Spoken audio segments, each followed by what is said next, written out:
As-tu déjà lu le psaume 109 et ressenti un malaise? Ce psaume n'apaise pas. Il accuse. Certains refusent de le prier. D'autres disent qu'il ne faut jamais le prononcer contre quelqu'un. Mais sais-tu vraiment pourquoi il fait si peur? Il existe des psaumes que l'on récite facilement, des psaumes qui consolent, des psaumes qui rassurent.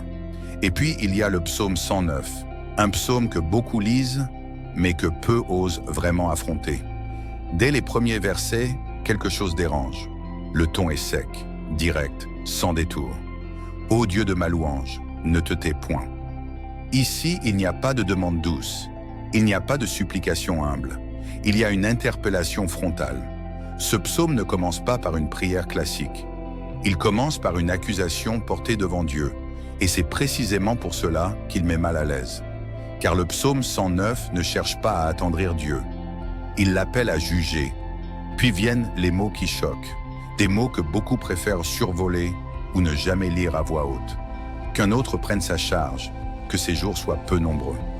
Ces phrases ne sont pas symboliques, elles sont tranchantes. Elles parlent de remplacement, d'effacement, de chute. Le psaume 109 ne parle pas d'un conflit banal, il parle d'une situation portée devant le tribunal divin. Et là, une question surgit, dérangeante. À qui ce psaume s'adresse-t-il vraiment? À un ennemi humain? À un traître précis? Ou à quelque chose de plus profond?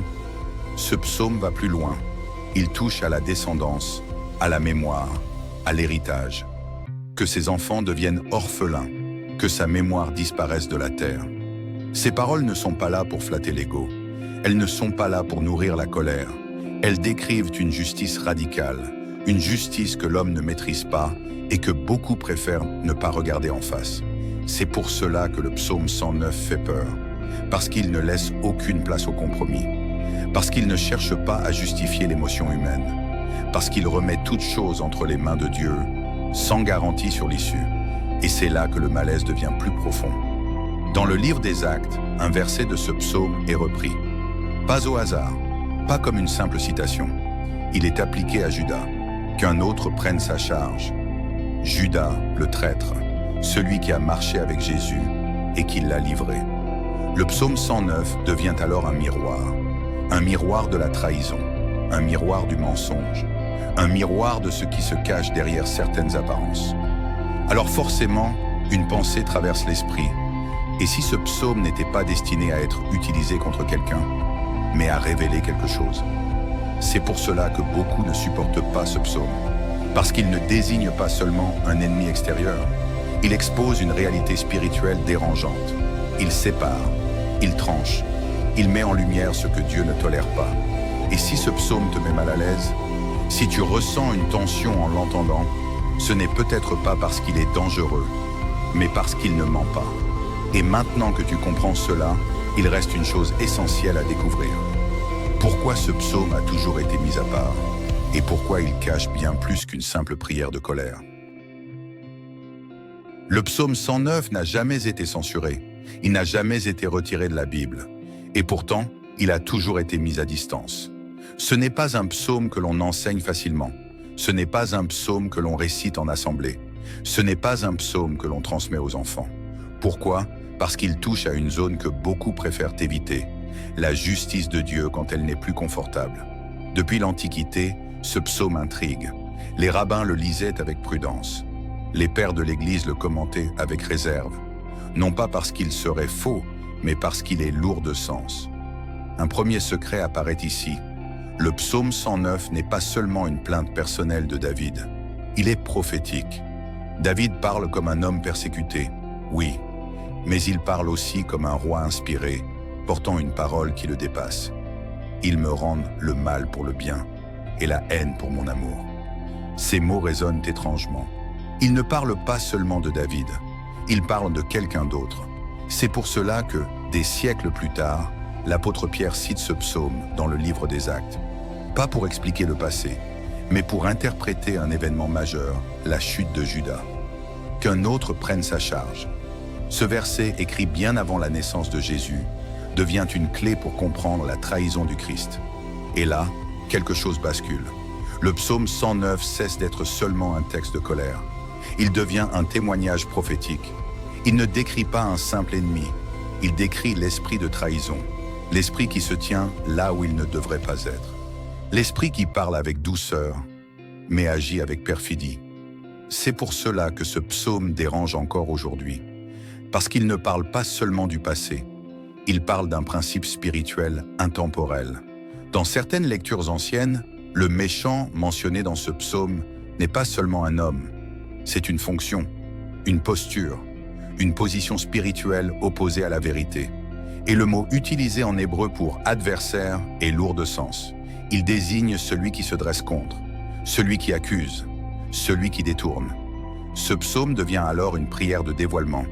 Il met en lumière ce qui agit dans l'ombre. Il expose ce qui se cache derrière les visages respectables. Il révèle ce que Dieu voit quand l'homme ne voit pas encore. C'est pour cela qu'il a toujours été utilisé avec prudence. Non parce qu'il serait dangereux, mais parce qu'il est sans complaisance. Dans certaines traditions chrétiennes profondes, on disait que ce psaume ne devait pas être prié à la légère, non pas par peur de conséquences, mais parce qu'il engage celui qui le prononce dans une quête de vérité radicale. Il oblige à poser une question inconfortable. Suis-je en train de demander justice ou suis-je en train de nourrir ma propre colère? Voilà le vrai secret du psaume 109. Il ne condamne pas aveuglément. Il oblige à se positionner. Et c'est précisément pour cela qu'il ne laisse jamais indifférent. Mais alors, une autre question s'impose. Si ce psaume est si dur, si son langage est si tranchant, si son poids spirituel est si lourd, fallait-il vraiment le prier? Respire, parce que la réponse arrive maintenant, et elle va te surprendre. Après avoir entendu tout cela, une question s'impose peut-être à toi. Ai-je eu tort de prier ce psaume? La réponse est simple, et elle est importante. Non. Il n'y a aucun mal à avoir prié le psaume 109. Aucune faute, aucune erreur spirituelle. Dieu n'a pas glissé ce psaume dans les Écritures par accident. Il n'est pas une dérive. Il n'est pas une prière interdite. Il est une parole inspirée, placée là pour rappeler une vérité essentielle. La justice n'appartient pas à l'homme. Quand David prononce ces mots, il ne prend pas la place de Dieu.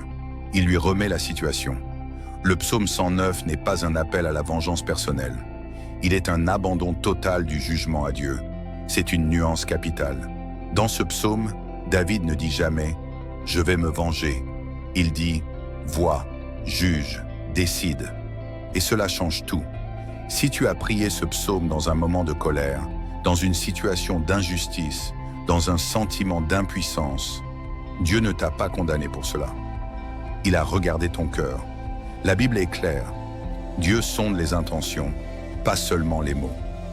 Dans l'Ancien Testament, les psaumes dits imprécatoires ne sont pas des formules de malédiction. Ils sont des cris de détresse adressés à un Dieu juste.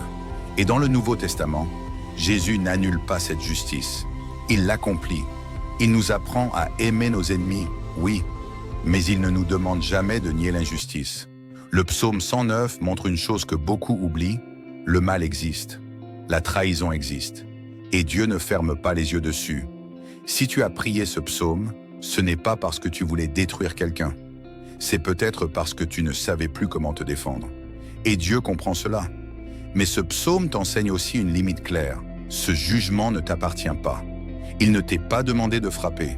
Il ne t'est pas demandé de condamner.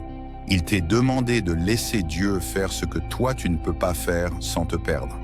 C'est là que se trouve la sagesse. Le psaume 109 ne s'adresse pas à la haine. Il s'adresse à la vérité. Il ne sert pas à accuser un visage. Il sert à exposer un esprit. Et quand il est compris ainsi, il ne détruit pas, il libère. Alors non, tu n'as pas eu tort de prier ce psaume. Mais maintenant que tu en comprends la profondeur, tu sais une chose essentielle.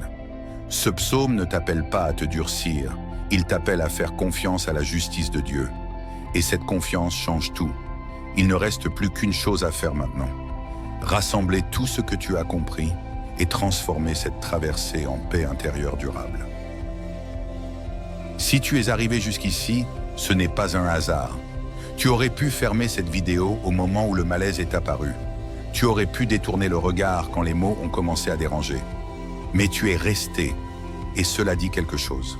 Le psaume 109 n'est pas un texte que l'on écoute pour se rassurer. C'est un texte que l'on traverse, un texte qui oblige à regarder en face ce que beaucoup préfèrent ignorer. L'injustice, la trahison, le mensonge et la limite humaine face à tout cela. Mais si ce psaume commence dans la tension, il ne s'y termine pas. Il se referme sur une vérité fondamentale, car il se tient à la droite du pauvre pour le sauver de ceux qui le condamnent. Le dernier mot du psaume 109 n'est pas la destruction, ce n'est pas la chute, ce n'est pas la vengeance, c'est la présence de Dieu auprès de celui qui souffre. Et c'est là que tout prend sens. Ce psaume ne t'a jamais invité à prendre la place de Dieu. Il t'a invité à arrêter de la porter sur tes épaules. Il ne t'a pas appris à condamner, il t'a appris à déposer. Déposer ce que tu ne peux pas réparer seul. Déposer ce que tu ne peux pas juger sans te perdre. Déposer ce qui te ronge quand tu cherches justice par toi-même. Le psaume 109 est dur parce que la réalité qu'il décrit l'est aussi. Mais il est juste. Et la justice de Dieu n'est jamais aveugle. Si tu l'as prié un jour, ce n'était pas pour détruire quelqu'un. C'était peut-être parce que tu étais arrivé à une limite intérieure. Une limite où aimer ne suffisait plus, où pardonner semblait impossible, où te taire te faisait mal. Et Dieu a entendu cela. Ce psaume ne t'a pas éloigné de lui. Il t'a peut-être, au contraire, empêché de te perdre toi-même. Alors aujourd'hui, tu peux le regarder autrement, sans peur, sans fascination malsaine, sans culpabilité. Comme un psaume qui te rappelle que le mal n'a pas le dernier mot, la justice ne t'appartient pas, et Dieu ne te demande jamais de devenir dur pour rester droit. Il te demande seulement de lui faire confiance, même quand la vérité fait mal, même quand la justice tarde, même quand le silence est lourd. Dis-moi en commentaire, as-tu déjà ressenti un malaise, une tension ou une incompréhension en lisant certains psaumes? Le psaume 109, t'a-t-il déjà interpellé ou mis à distance? Si cette vidéo t'a éclairé, n'hésite pas à t'abonner, à partager et à activer la cloche pour continuer ensemble ce chemin de compréhension spirituelle profonde. Et souviens-toi de ceci, avant de partir, Dieu a entendu. Dieu juge avec justice. Et toi, tu peux déposer ce qui n'est pas à porter seul.